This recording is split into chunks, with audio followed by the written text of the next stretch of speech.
ফিদিয়া কেমনে? আপনি রোজার ফিদিয়া দিবেন, একটা রোজার বদলা কত? কয় টাকা? কিছু কয় না দেখি, কিছু একটা তো বলা লাগবে আজকে আমারে। রোজার বদলা কয় টাকা? এখন চিন্তা করতেছে আবার কোন বিপদে পড়ি, আবার একবার ভুল হয়েছে, আবার যদি ভুল হয়ে যায়। রোজার ফিদিয়া হচ্ছে আপনি যেভাবে খান, আপনি যে সোসাইটি মেনটেন করেন, আপনি যে সামাজিকতা রক্ষা করে চলেন, রোজার ফিদিয়াও সেম। অর্থাৎ রোজার ফিদিয়া হচ্ছে একজন মিসকিনকে প্রতিদিনের খাবারের পয়সা দেওয়া।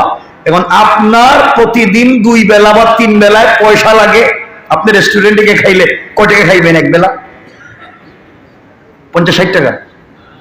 কিছু কয় না দেখি, হ্যাঁ? 2-4-500 নিচে